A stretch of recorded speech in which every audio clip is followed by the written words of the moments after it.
Good evening and welcome to the Island Stats Walk Down Memory Lane. We're joined by the legends of sports, inside and out, Coach Hatcher. And this evening, we are joined by Ray Scott, a legend of the NBA, a man who really needs no introduction to many.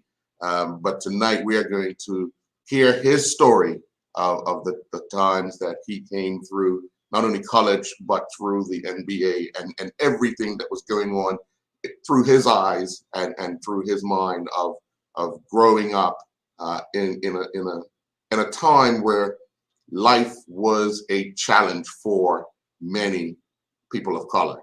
Coach, tonight we get an opportunity to hear from Mr. Scott. I'm really excited because I had the opportunity to read up a lot on Mr. Scott, and I'm really just want to sit back and just let this man tell his story. Yes. You couldn't ask for a better guest, a legend, not just on and off the court, but one person that's respected in every sphere of professional basketball and or in communities around the country of the NBA. Not only that, you're looking for a guy that in the city of brotherly love has always been known for tenacious ball playing and a defiant attitude, respectful of what we're saying here with Ray. But Ray Scott is not a basketball player or coach that's in NBA or in professional sports in the country that does not know and respect the playing, the stature, the journey, and the respect that's garnered by Ray Scott.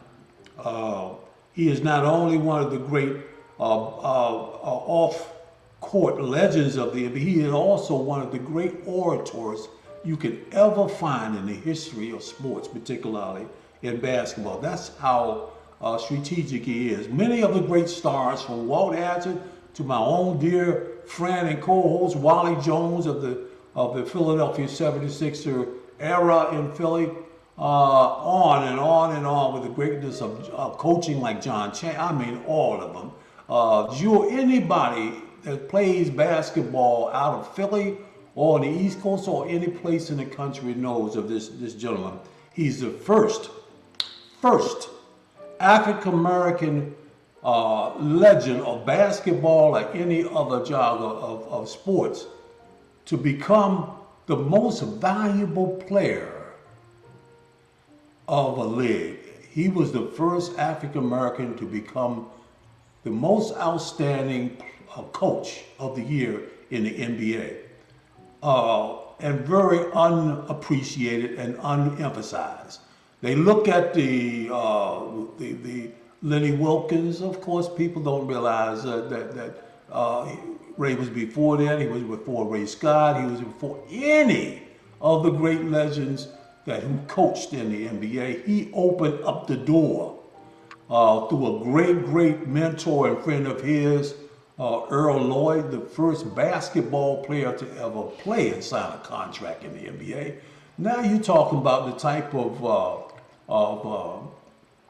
peer gathering and swim lane that Ray came up in. So from high school to college to the league, he also helped legitimize the ABA, which I had an opportunity to be able to get a job in, and so many other African Americans who came up through a thing called the quota system. Yes, it was there, and Ray would talk about it in delicate and elegant ways in his narration of his book. But so much, and one thing that we have in common, in 1963-64, I was selected by the AFL, I think it was the SNCC, or it's NAACP in its virgin era, to be the first African American to play high school basketball for any major city in the South, and that came from Martin Luther King, who helped me and called me and mentored along with Reverend Appadaki and Reverend Lowry. I was honored to be picked along with Andy Heidelberg, who went on to play with the Pittsburgh Steelers, to be a part of the massive integration of the South. And to me, Ray was epitomized in that because he came up through the same thing that I had to go through. You know, trying to dress me in the kitchens of the high schools, which I never did. You know, Ku Klux Klan throwing chicken bones and sodas on the court at me, police escorts and all that. But I came around to become a second team Pepsi All-American and the most valuable player in the city of Norfolk in the South, as well as to be the first one inducted into what you call the Hall of Fame within that jogger. So Ray was laid out the path for me. I would do pretty much anything that's necessary to call him involved in our family of friends and legends and facilitators of the sport. So I can honestly say you're talking to the man that made a genesis of a mini career and also opened up the doors in the NBA and professional basketball. We go that far back. Yeah. Mm-hmm. Yeah. Well, first of all, again, Mr. Scott, thank you very much for joining us and tonight being able to share your story. You've released a book, The NBA in Black and White. Can you just explain to us about the title? How did you manage to come up with that title? I came up with the title along with the publicist Earl, 7 Stories Publishing out of New York. Dan, who was the publisher, we decided on a title because of, again, we wanted to look at the world in that parallel universe that we live in. We know what our experience is because we live it. Mm-hmm. But then in living that world that we live in, Earl, there is, and Coach, you know this, there is the observation that we have. One of the great things about my friend, Coach Hatcher, and I, as you were speaking, Coach, I was thinking this, you too come from a parallel culture. You too speak to that culture because we are the observers of. We live one observing the other. I don't think that necessarily is returned in reverse. I think that to a great degree, what we do is observed, but who we are as people is not. We don't get the respect and we don't get the equality. So it's important for Coach and I, Earl, as we express this to you, that your listeners understand that we're speaking from a status and a strata of observation. We have observed the other side. A, how they treat us. B, how we are presented. 3, and C, how we are treated. So we have those stories fulfilling our lives. And so when we speak to the at-large population, we just want you to understand things from the perspective of what we see and how we've lived in what we see. And I was fortunate enough to come about from the Philadelphia system that Coach has generously spoken of, that gave you Wilt Chamberlain, that gave you Walt Hazzard, that gave you Wayne Hightower, that gave you Wally Jones, all of these great men. And one of the things that I can say about these great players that I grew up with, only one went to college in Philadelphia. So there the story begins. We grow up in Philadelphia that has 5 universities. And of the 5 universities that are there, I'm talking about University of Pennsylvania, Temple University, St. Joe's, LaSalle, and Villanova. 5 schools. and only one of us was recruited by those 5 schools. So I want people to really think about that. And so that's the world we grew up with. We had to find places for us to exploit or expand our talent playing basketball. So we didn't grow up with accolades and pomp and circumstance. We grew up searching and building and playing and competing. And I'm proud to say, of the Philadelphia constituency that Coach spoke to, we all got to the next level. We all achieved, and we all have become successful and hopefully good people that can, I want to say, not create and commit and live in and better society. That's what we're all trying to do, man. That's it. You know, all these cats that I know, all the cats that Coach spoke about, man, we're just trying to make the world a better place. And our spot in that area is pretty much basketball. Sure.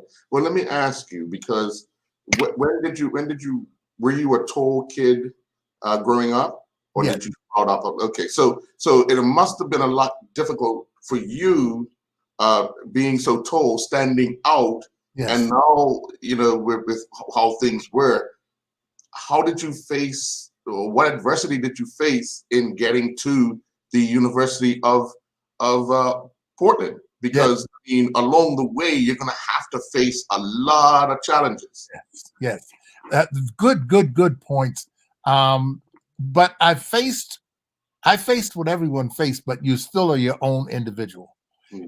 At 14 years of age, when I was 6 feet 6 inches tall, and everybody, not everyone, but a lot of people thought that I was going to have this great future in basketball. But there was one problem for me, Earl. And that problem was, there was a guy at a school in West Philly by the name of Wilton Norman Chamberlain, who at the time that I was 6'6" and 14, at 16, he was 6'11". Oh. And he was in high school as a 10th grader. And when they saw this kid, they said, "Oh my goodness, he is phenomenal." Now, remember, I'm in South Philly at 6'6", and that's not outstanding if you're comparing it to Wilton Norman Chamberlain. Mm. I grew up with a lot of humility because I was fed that humility by the spoon and the growth and the width and the breadth of Wilton Norman Chamberlain at Overbrook High School. So at 14, he was 16, he was a city champion. He was the greatest player, not only in the state of Pennsylvania, but Wilton Norman Chamberlain was the greatest high school player in the history of sports. In the history of sports. And he grew and became better and better. But what Wilt was, along with his great basketball skills, was he was a great athlete. He could run track, he could throw the shot put, he could high jump. He did all of these unbelievably great things. And so he put something that is indelible upon the history of Philadelphia basketball, which was Philadelphia birthed probably the greatest basketball player of all time, Wilt Chamberlain. Mm. That's who my primary competition was. But I didn't fare that badly. We won a public league championship, and the guy on the public league team that I played against is also in the Hall of Fame, and his name is Herb Adderley. As one of the greatest cornerbacks in the history of the NFL, a lot of people forget that Herb Adderley was an all-public basketball player, all-city basketball player. We sat right next to each other. And I was a senior and he was a junior. So, Philadelphia was rife with talent. And it has always been, and that's what I thought Coach spoke so well to. And knowing the territory as I did and growing up in the territory the way I did, we all grew up with humility because we had the great Wilt. Remember, Wilt is the guy that put high school sports on the front pages of the sports sections. If you recall, high school sports used to be on the back page, and maybe you'd get some box scores, but there were no stories. There was nothing there until Wilt Chamberlain. When he started scoring 50, 60, 70 points in a 32-minute game, 8-minute quarters, and people were, are you kidding me? This guy scored 90 points in high school in a 32-minute game? Incredible. So that brought a lot of attention to high school basketball. And as it works, if he got attention, we all got attention. So Wilt was the guy that brought that from California to Pennsylvania. Wilt was the guy that brought that into being. And he was that basketball player that said, these kids deserve to be on front page. And that changed things. So that was the big thing for us growing up. The universities, of course, were there. But, you know, like I said, the best of us went to North Carolina A&T, Savannah, Florida A&M, but we weren't getting into the ACC schools, or at that time the Dixie schools, they called them, North Carolina, South Carolina, Florida, Kentucky, Tennessee. That's not where we were getting scholarships. I went to the University of Portland in Oregon, as you pointed out, because the coach, Al Negrati, came to my home. And the reason I left the next morning to go to Portland with him is, Earl, he performed in our living room like he was Sammy Davis Jr. He had my mother charm. He had my brother laughing. He had my stepfather shaking his hand. And I said, oh, I'm done. I know I'm done. I'm in a Catholic school in Portland, Oregon. And I'm in Philadelphia, Pennsylvania. I don't even know how to get to Portland, Oregon. and there I go across the country with this man. So that began the journey for me in terms of collegiately going somewhere, not in my hometown. Portland. Now, who in Portland, Oregon knows about me? And if you think about that, think about 4 years later, I drop out of school. I play in the Eastern League for 3 years. I'm drafted in the NBA, 4th player pick, and I'm drafted by the Detroit Pistons because my mentor and assistant coach and chief scout, Earl Lloyd, who was, by the way, and that's an addendum, was the first African-American to play in the NBA. He told me, we're going to draft you as a Detroit Piston. And, you know, kids hear all kinds of stories. You know, I mean, I guess everybody in my living room was like Sammy Davis because the Earls told me they were going to draft me with the Pistons. But what they were, more importantly, Earl, and it stays with me to this day, and I write about it in the book, what they were men of their word. That taught me. Always when you speak to a topic, let your word stand. When you leave the room, what you leave behind is your word. Earl Lloyd said that the Detroit Pistons were going to pick me. And I said, oh, man, they're not going to pick me. You know, maybe the Knicks will. Maybe Cincinnati will. Maybe St. Louis will. I don't know. When the Pistons came time to pick, and I'm sitting on the subway when I see this. I'm reading a newspaper on the subway and going to the Bronx to play basketball, taking a train from Philadelphia to New York to get on the subway to go up to the Bronx to play basketball. I'm sitting there reading the paper. And I look at the draft and I said, oh, the draft was today. And the Chicago Bulls, or the Chicago Packers at the time, they drafted the great Walt Bellamy from Indiana. So the number 2 player pick was Tom Stitz from St. Bonaventure, who went to the New York Knicks. The number 3 player pick is Larry Siegfried. He went to Cincinnati. He played with the great Jerry Lucas and John Havlicek and Bobby Knight at Ohio State. 4th, Detroit Pistons come up, and I'm reading. I said, oh, the Detroit Pistons. The Detroit Pistons said, we pick Ray Scott. Earl Lloyd kept his word. And no, just think about this. As I'm drafted, and I was kind of, and it's a long way to your answer. When I'm drafted in Detroit, no one knows me. I'm not an All-American. I'm from the Eastern League. I'm not at the University of Portland. I'm in the Eastern League in a town called Allentown. So people in Detroit go, where is Allentown? Who is this guy? So that my name, when I came to Detroit, my name is Ray Scott. But when I got to Detroit, my name was, who is Ray Scott? Everybody's going, who is this guy? Who is, no, I came to Detroit. No one knew who I was. And I'm their number one draft pick. And so there I come, and I learned my lessons from Earl. I learned how to play the pro game. And I was just blessed enough to play it for 11 years.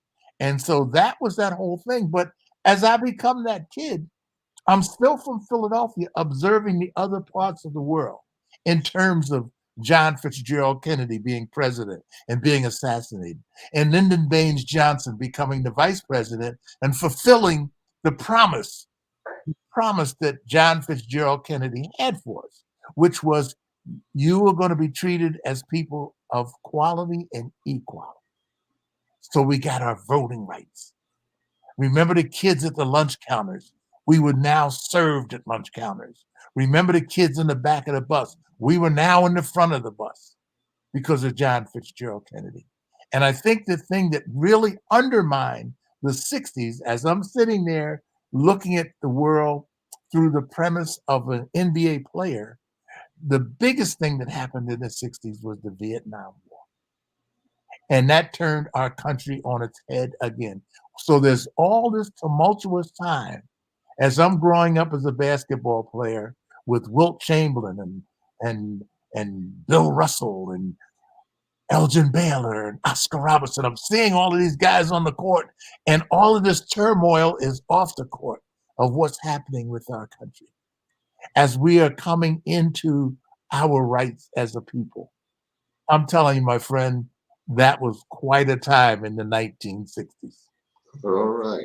Well, Coach, we're going to take a quick commercial break, but when we come back, I want you to jump in here because you also lived this cycle of life with Ray Scott as well. So I want you guys to kind of get together, talk about what you saw and what he saw, and moving forward to be the men you are today, legends of the sport. We'll be right back.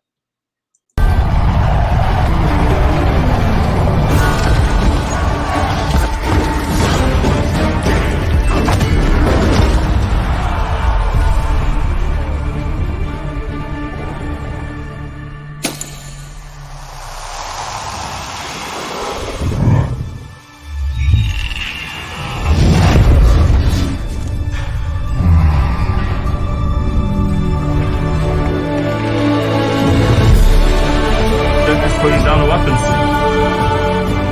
You seen this?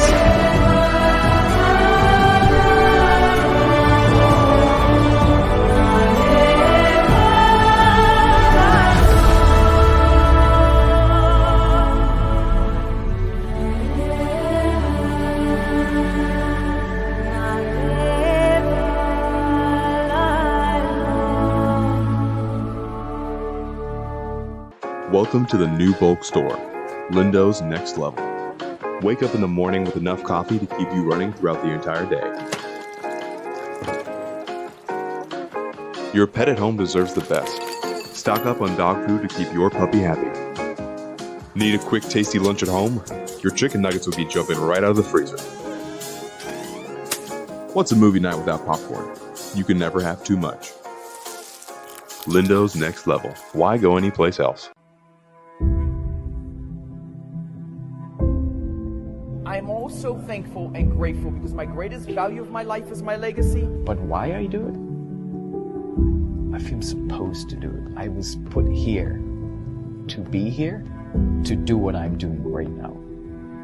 Once I see somebody moving, it's the greatest joy for me. There's a little person being born. I am thankful that people have given me the trust, for me to empower them, from my players to my family to friends. And that's what I'm thankful for. I'm thankful that people have allowed me and trusted me to be in their life.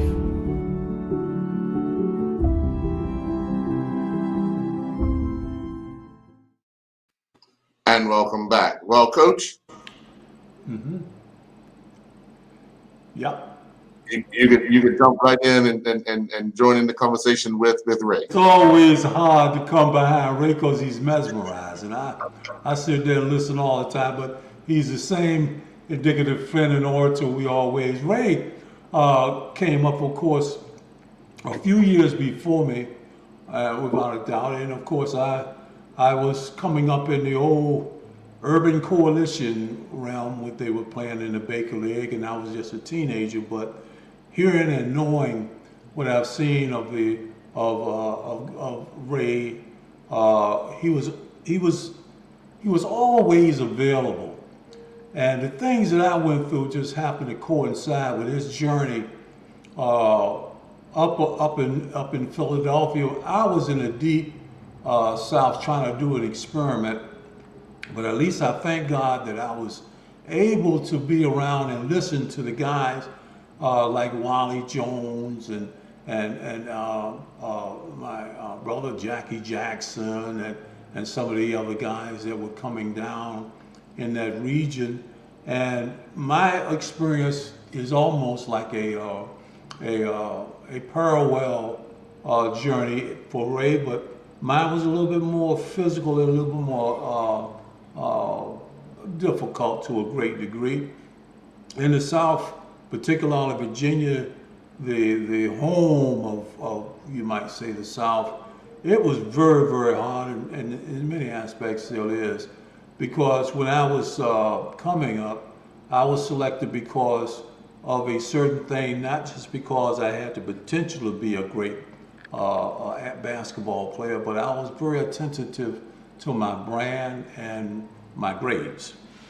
And that's one of the things they wanted me. But when I went in, I wasn't quite expected. They just said, expect the worst and pray for the best. So what we did is, when I first went over, I got it from both ends.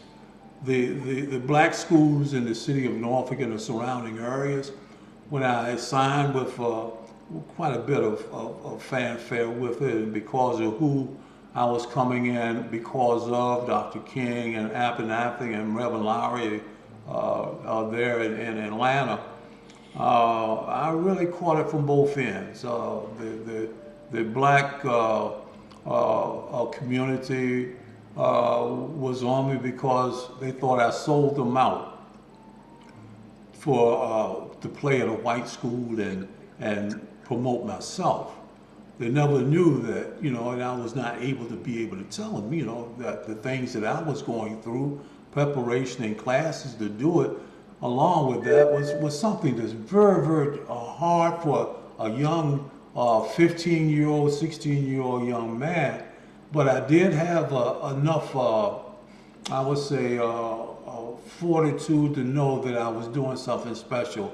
And God knows I had to, not only they had to, state policemen had to follow me when I left the school, to go to the bus stop, follow the bus until I get to the high school, get me off the high school to get into high school, stand at the front of the door of the classrooms, every classroom, gymnasium as well, to make sure I was okay.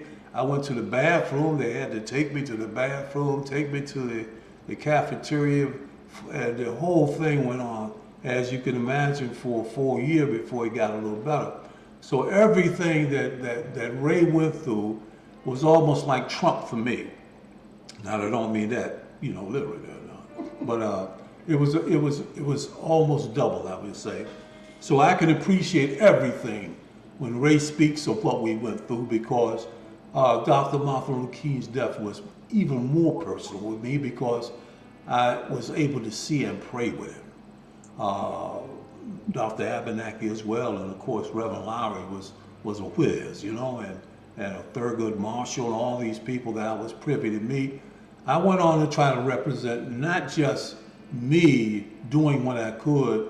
They told me that I was representing the future. And Ray can understand that, because that's where I planted my roots of being the best I possibly could be on and off the court. Sometimes it's much difficult, guilty because of the perks I got when I was in high school, but I stayed to myself and stayed refined, and God bless my mother and father, my brother, that they stood with me, and I was able to do the things I had to. And my golden year was to be able to be on the same Pepsi All-American team, second team, of course, with Lou Alcindor and Kareem, Rick Mount and Willie Somerset and a lot of the guys on the Ed Sullivan Show. Man, that was, hey, me out of South Carolina, being able to be there. I was an alternate, but at least I got my doubloon and got a chance to meet him in case anybody got to see. But that was something special. And lo and behold, when I was going to get ready to take a scholarship to University of Oklahoma, again as a pioneer, because one of our other great ball players was already there, a great, oh Lord, he's gonna kill me, I forgot his name. He was, oh man. But this was the opening, and when Wally first let me meet Ray, I was on my way not only from the ABA, and what Ray is probably alluding to, man, is that it gave us a lot of job opportunities that we would not have had. And Ray and them was right there in the trenches with that. Him and Bill Bridges and a couple of other guys, Joe Cogwell. I mean, they were doing some things that was hard. And when Ray came over to the Virginia Squires, our friendship kind of took off from there. But he is something that I always adore, and believe me, Wally Jones, as great as he is, the late Abdul Rahman, Walt Hazard, Earl Monroe, anybody that had a relationship and friendship with Ray would do anything to make sure that they can be around, support, and be a part of what Raymond is all about. So Ray Scott is it means not, I mean, he's really out there, man. I can't say but so much, but he went through and still is most respected orator and linguistical, as you can see now with his book,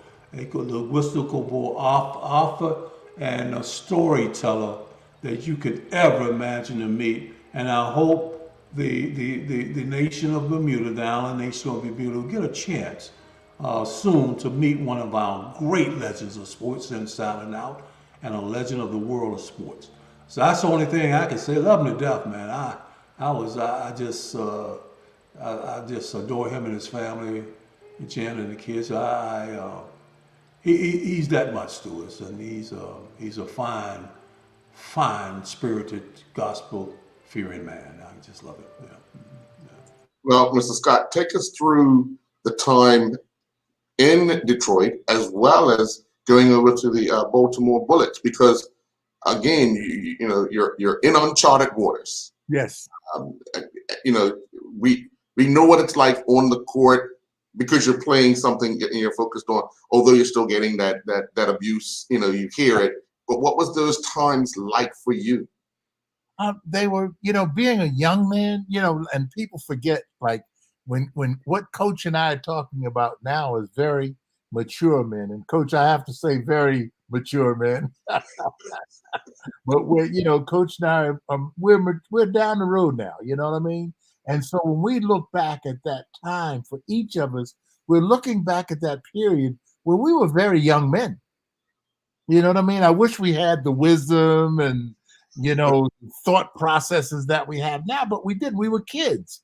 So as we're observing all of these things, I think what comes through, Earl, and I think you would notice to be true, what comes through is what so many people have put in you. I'm blessed to be from Philadelphia, where so many people put so much of themselves in me.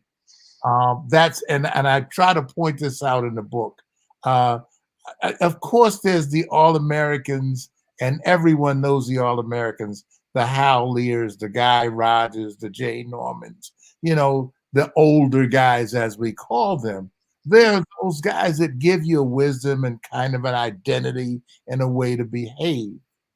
But as I'm in Detroit now, and I have all of that poured in me from the Puny Bills and the Lacey Browns and the Bozo Walkers, the guys that people will never know, but they're the reason where we are. I'm in Baltimore or Detroit. I'm representative of them. But what God did in this wonderful life that he gave us is he started bringing more of us to the table. Mm. I was blessed to play with the great Honeycomb Johnson. He was the other forward when I was in Baltimore. When I was in Detroit, I was with the great Bailey Howell and the great Dave DeBusschere. And the last guy I got to play with in Virginia when I went to the Squires, and Coach knows this, was the unfathomable and the great Julius Erving, Dr. J. So I played with 4 guys. They're all in the Hall of Fame. I am not. But what I tell people, I want you to think about this very carefully. If I was the forward on the other side of the floor from those great players, and you as a player come to that particular team, and you look at the team, don't you think they're saying, I'm going to get that guy's job, Ray Scott. They're not going to mess with Doc, Gus, Bailey Howell, and Dave DeBusschere. They're Hall of Famers. So whose job am I going to get? So I was blessed to withstand that competition for 11 years. And I'm very proud of that. But I thought about that one day and I said, my goodness, what I could have been out of my mind by now. But it's the way the game is played. It's how you conduct yourself. It's what people put in you. And so going from Detroit to Baltimore to Virginia, I was really blessed to be with those great players and enjoy that company and then play against the great players. And when I talk about great players and the guys that built the league, I give that credit to Oscar, Elgin, Wilt, and Bill Russell. They are the guys that were the component of that new basketball that began to take place in America. Now, basketball was made up of all Americans. Don't get me wrong. The players were great players, but none of them were as great as those 4 players. And when I think about the competition that was there, when I think about a guy like Jimmy Washington who played with Wally Jones at Villanova, just a Catholic school kid, great player, settled in Atlanta, Georgia. You think about these guys that came through. Jeannie Banks from Duke. Jeannie Banks went to Duke and rewrote almost the whole program for Coach Mike Krzyzewski and started bringing in what? The African-American player. And when you think about that, these guys, they changed the face of the game right before your eyes. Not only were they great players, they were great people. And that's the thing that I really have sustained me now, is how good these young guys are and the things that they do. And in my book, on my first page, I dedicate it to LeBron James. And a lot of people like LeBron, a lot of people don't like LeBron. That's up to you. But we're saluting LeBron James in our book because of what he does for the community. That's the thing we want to talk about as older players, what these young guys are doing, how they live up to the creed that we laid down. We said, guys, reach back, help your community, be a force for them. LeBron James carried that out. Bill Russell was one of the people. He's also in my book. And I said, the great Bill Russell, he has the great quote that says, I'm still looking for that part of the Constitution that says all men are created equal. That's William Felton Russell. So all of these guys played a part. The individuality of the great Elgin Baylor, who was probably like the great ballet dancer Nureyev on a basketball court. The great Elgin Baylor. The great Oscar Robertson, who in 1966 put the Union together The Players Association, all the guys that are getting this money today, you're getting it because Oscar Robertson went before the owners at that time and said, we have to have a union. We have to have an association. That was in 1966. In 1977 in Puerto Rico, San Juan, Puerto Rico, in 1970, we were approved as a union because of Oscar Robertson. And guys, let me tell you, Oscar Robertson never got to be an owner, never got to be a general manager, never got to be a president, never got to be a coach in the NBA, but he's the guy that set that standard for where we were going to look at the NBA in terms of equality. It was Oscar Robertson that started that. So those four gentlemen, in my opinion, are the cornerstone of what the NBA is today. Because as you know, I see so many 85 million and 90 million and $100 million contracts. It just blows my mind. But that's what Oscar Robertson started. So, gentlemen, we have a great game. I think and I talk about it in the book, we have a great opportunity to show people how they can reinforce themselves and make themselves better, as the NBA has done by bringing everyone to the table. Bring our people to the table in this United States of America and watch how quickly this country can turn around and become the expected democracy that we want to be. Well, you finished in 71 or so, 71, and you went right into coaching to the team that drafted you. Yes. Was that by design, or were you out there looking to go into the coaching part of the sport? Never. I was going to retire in Virginia. I was happy. I was living in Virginia Beach. I was happy as a clam. I could have stayed right in Virginia, but Earl Lloyd, the guy who drafted me in 1961, brought me back to Detroit again in 1972 as his assistant coach. I was his assistant coach for 7 games. They let Earl go. They brought us into a smoky, cigar-smelling room in Portland, Oregon, and said, Earl Francis, you're no longer the coach. Ray Scott is going to be the coach. And I said, what? I can't go against Earl. He's the guy that brought me here twice. I can't go against Earl. Earl looked at me and said, you better take this job. Because Earl knew where was I going to go being an assistant coach? I'd have to search and scratch to find another job. Being let go after 7 games. He said, you better take this job. I didn't know at the time that he was guiding me into it, but we had set up a philosophy that we were going to follow. So all I did as a coach was follow the philosophy that Earl and I had laid down that we were going to follow. And I went out and I asked my general manager, Mr. Ed Coyle, to get me these players. And he got me Don Adams from the Atlanta Hawks, John Mingelt from Kansas City, Omaha. And then he finally got me George Trapp from the Atlanta Hawks. Those 3 guys made our team.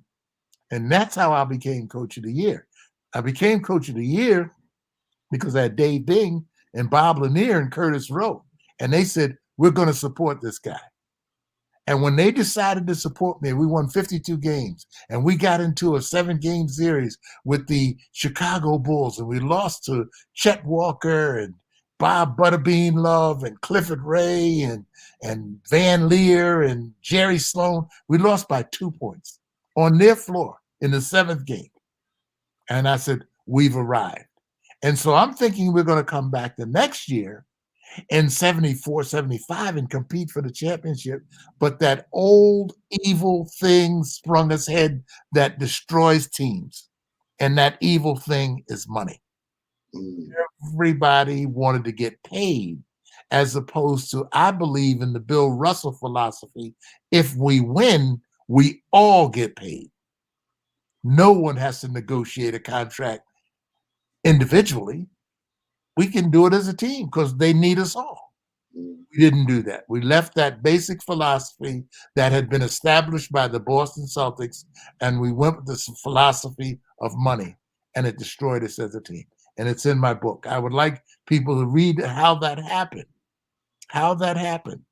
And so that's how I wound up coaching at Eastern Michigan University. And I tell people, when I went to Eastern Michigan, I didn't recruit well. I didn't win. at Eastern Michigan University, but I got the prize of my life from Eastern Michigan University, and that's where I met my wife Jennifer. Yeah. Yeah, that's the chapter in the book called "Against the Wind."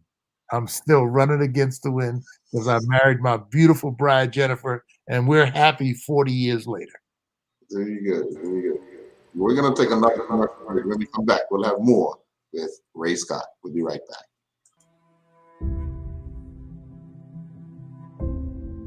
I'm also thankful and grateful because my greatest value of my life is my legacy. But why I do it?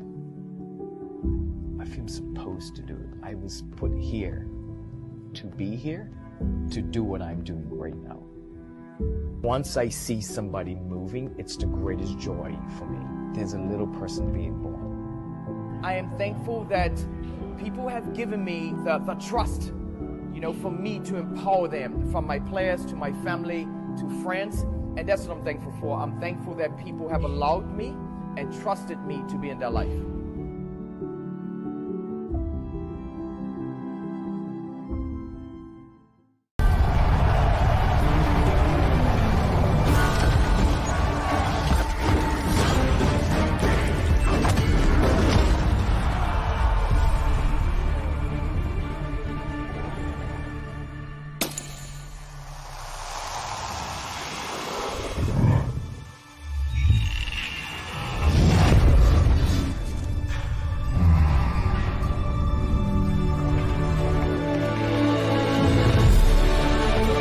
Putting down the weapons.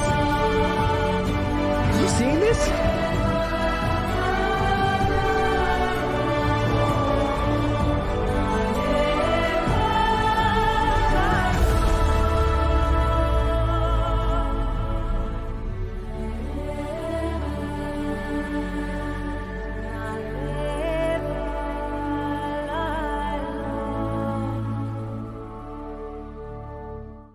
Welcome to the new bulk store, Lindo's Next Level. Wake up in the morning with enough coffee to keep you running throughout the entire day. Your pet at home deserves the best. Stock up on dog food to keep your puppy happy. Need a quick, tasty lunch at home? Your chicken nuggets will be jumping right out of the freezer.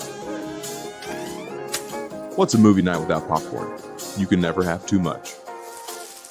Lindo's Next Level. Why go anyplace else? And welcome back. Well, Coach, your book, one that you've highlighted. The reason behind this book, it's got to be something very sentimental to you. So putting it together and making sure that everything was in its right place and time. How did you get to that point where you then felt the book replicated you and what you went through?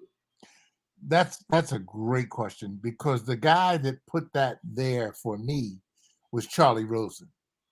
He's the guy that he collaborated with me.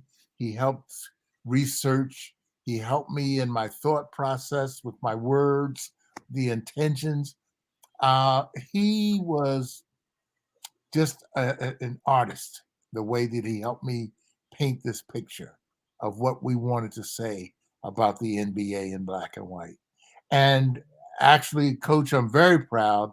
We have also been given charge of writing another book, Boxing in Black and White, and how the boxers came through the 19th century, an era of John L. Sullivan, until today, where boxers are earning millions of dollars. So we talk about that now. We're researching and writing that book. Because the publisher liked the way we wrote the NBA. You liked the research we did on the NBA in black and white. And we talk about a lot of players in our book, as we will talk about a lot of prize fighters. But the thing that I think me personally was intentional was sharing that history of how I came through and traversed that whole piece. Because remember, basketball did not begin with the NBA. It began with the Harlem Globetrotters. And the Harlem Globetrotters are very, very important. And we talk about them in the book. These are very important gentlemen. of which Wilt Chamberlain became one. He said it was the happiest year he ever had playing basketball in his life, was playing for the Harlem Globetrotters. And you know, the Globetrotters were the first team that, other than the Olympic teams, that played basketball abroad. So the Globetrotters brought the game to the world.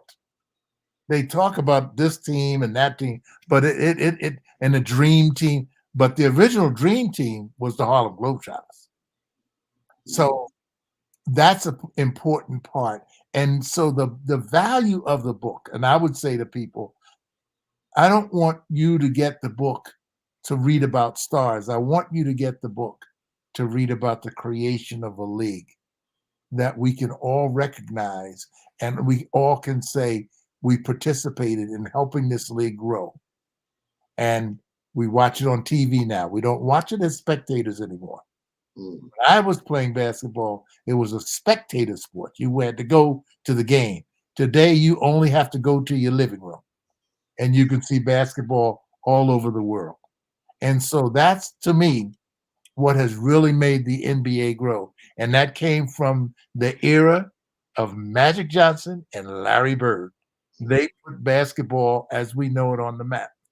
Now, I would say that Michael Jordan gave it that final stamp of the superstar player.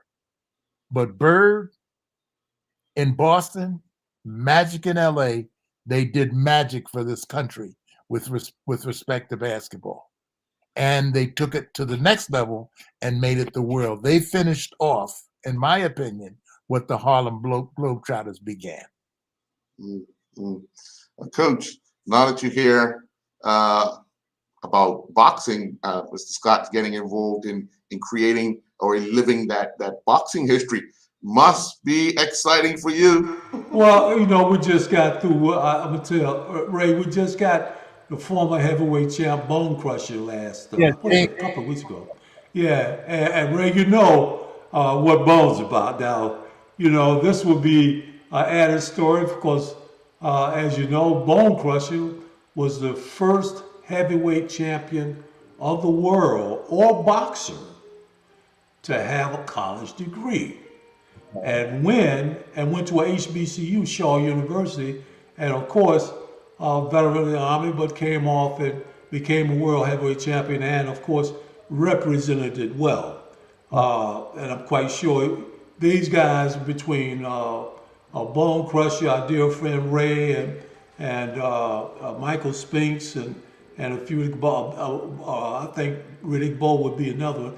You got some guys that you can really get some excellent content out of, Ray. Yeah. They've seen a thing or two.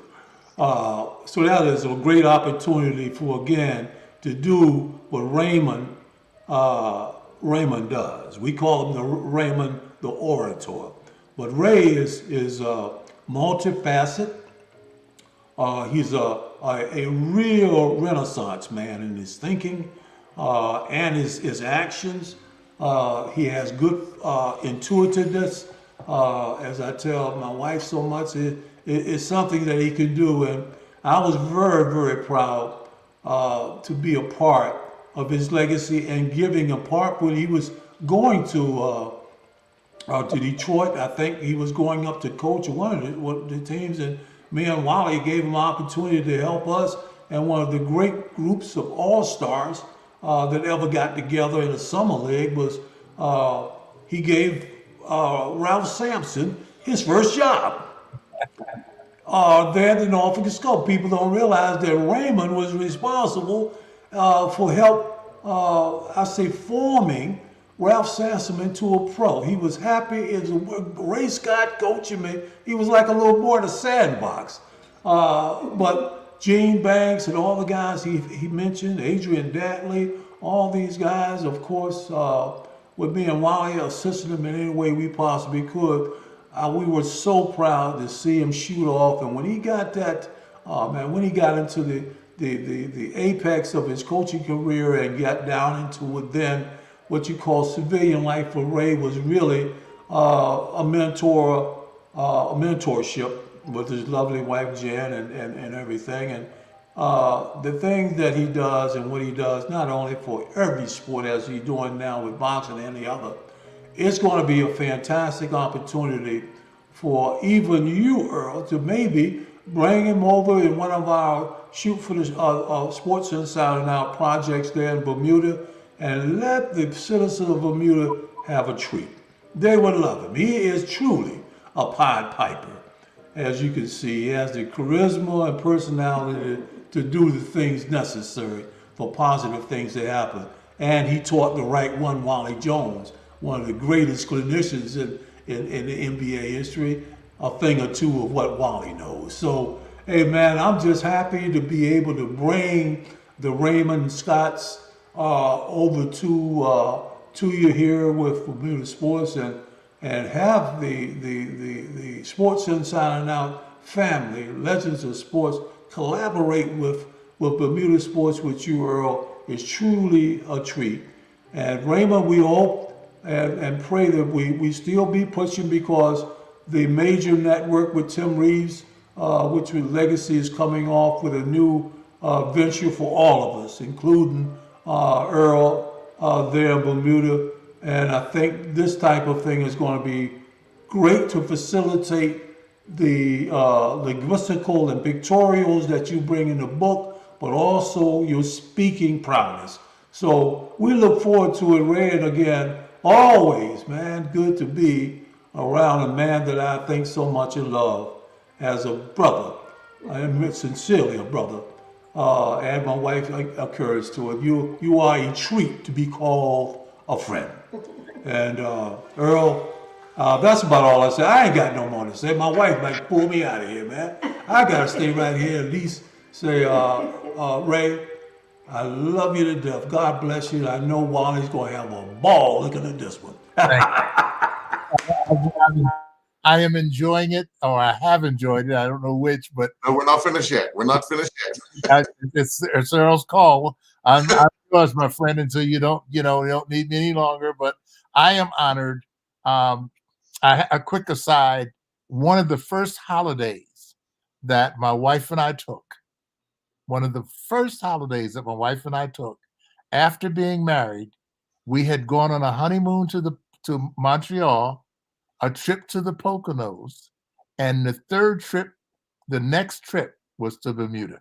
All right. Okay. And it Now you was, gotta come back to see how much things have changed. oh, I'm so salty, because when I came to Bermuda, as beautiful as it was, and it was beautiful, Right. but it was a business conference. And I always say to my wife, I didn't get to enjoy Bermuda at all. I got to play a little tennis. I got to swim a little, got enough to get wet. And other than that, it was just dinner, lunch, and meetings. And I said, oh my gosh, I never got to enjoy Bermuda. And my wife said, well, I'm sorry, honey, I did. She was horseback riding. She was sailing. She said, oh, I love Bermuda. Oh God, I'll never forget that. I was like, I was salty. I just said, oh, I loved it so much. And I was always in a meeting looking out the window. Oh man. But you have a beautiful, beautiful island there. Thank you. And I enjoyed being on it. I just didn't get to do anything. Well, we're going to take one more commercial break. When we come back, we want to talk about your projects after basketball. Okay. We'll be right back. Welcome to the new bulk store, Lindo's Next Level. Wake up in the morning with enough coffee to keep you running throughout the entire day. Your pet at home deserves the best. Stock up on dog food to keep your puppy happy. Need a quick, tasty lunch at home? Your chicken nuggets will be jumping right out of the freezer. What's a movie night without popcorn? You can never have too much. Lindo's Next Level. Why go anyplace else? I'm also thankful and grateful because my greatest value of my life is my legacy. But why I do it? I feel supposed to do it. I was put here to be here, to do what I'm doing right now.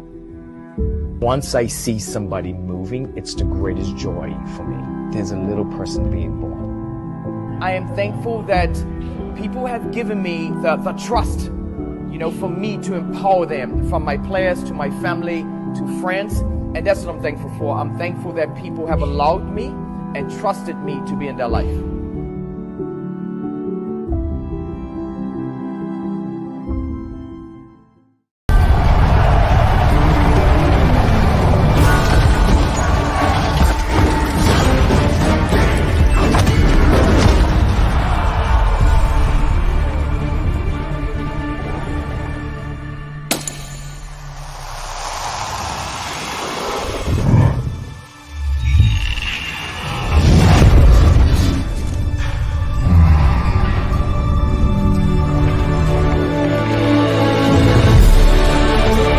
Putting down the weapons. You seeing this?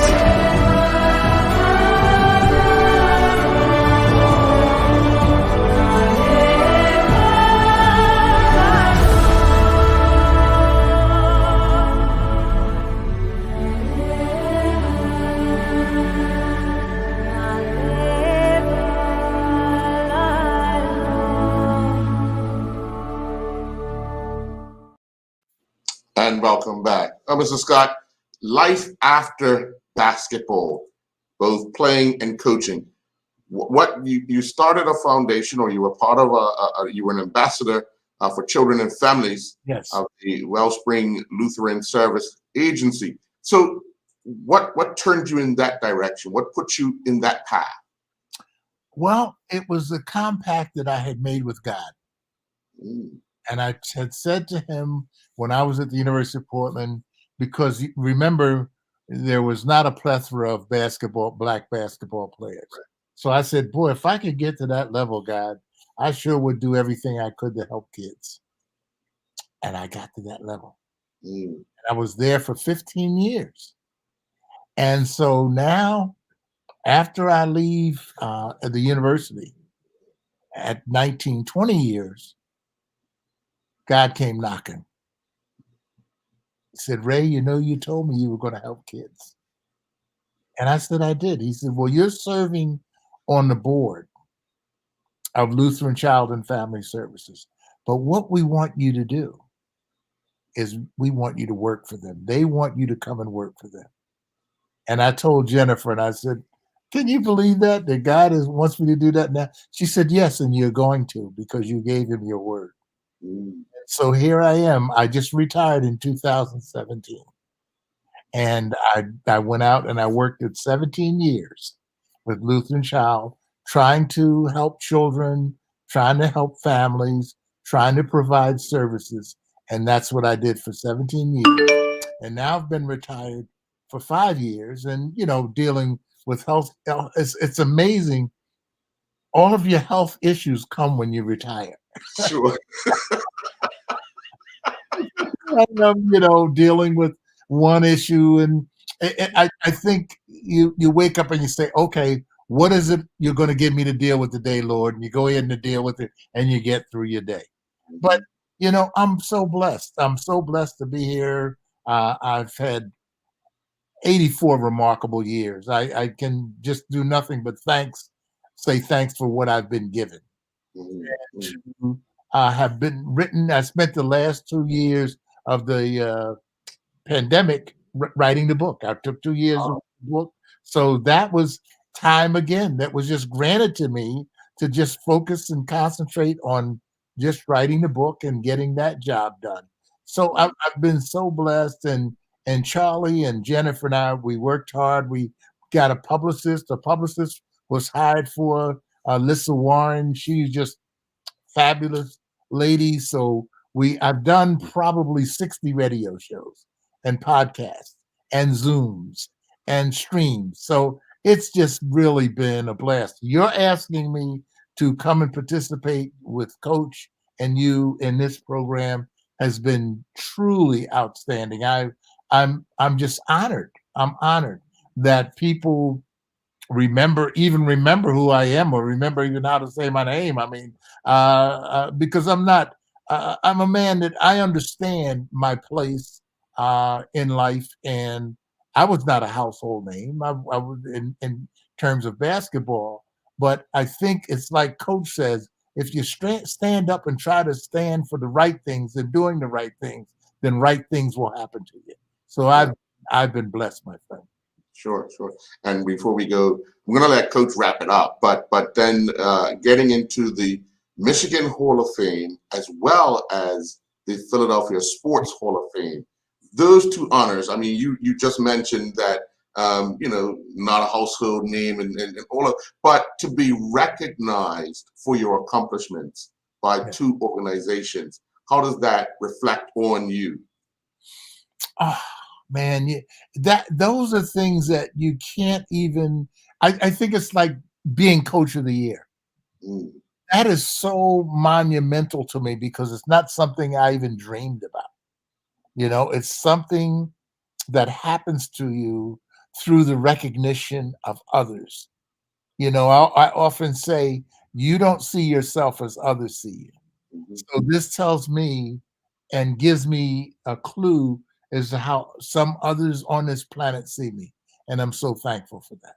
Sure. Well, I'm going to say thank you very much for joining us this evening, but I'm going to let Coach wrap it up because I think his message is strong and one that knows you very well. And I think getting him to end it would be the right way to end this evening. So, Coach, you want to wrap up this evening's show? As a conclave, I just think that I'm privileged to be able to call Ray Scott a friend and as a brother, not only for myself but for my broadcast family, Wally Jones and all of those ball players who respect and love him.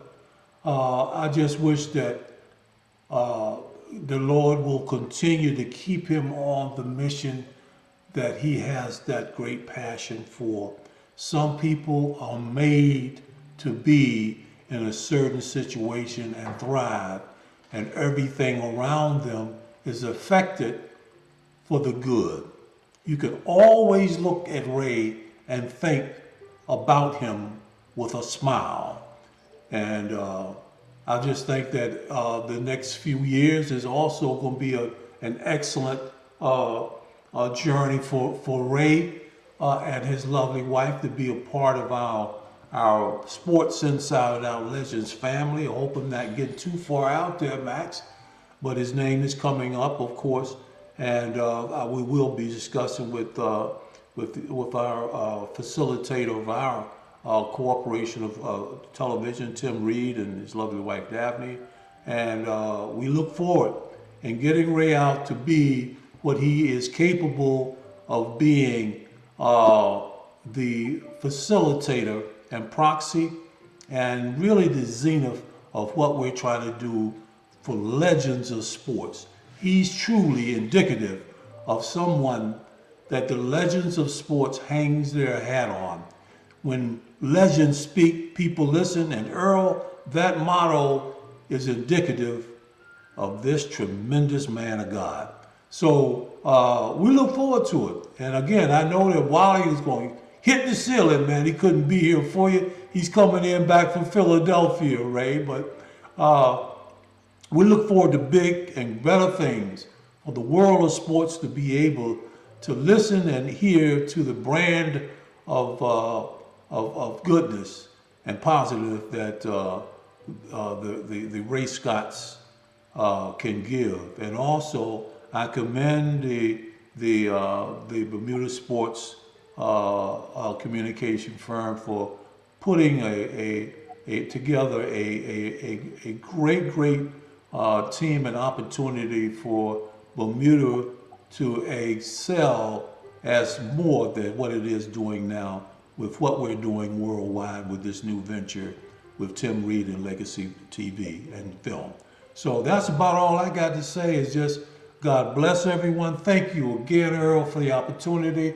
And we definitely want to say, give our condolences and well-deserved love to one of our best friends and legends, David Bascom, in the loss of his dear mother.